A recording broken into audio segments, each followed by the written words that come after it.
Производим монтаж камина. Значит, будет установлена топка Альфа 700 угловая, левая.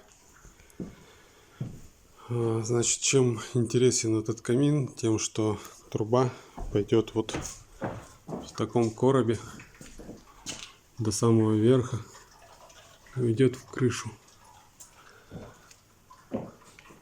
Здесь перекроется над балкой.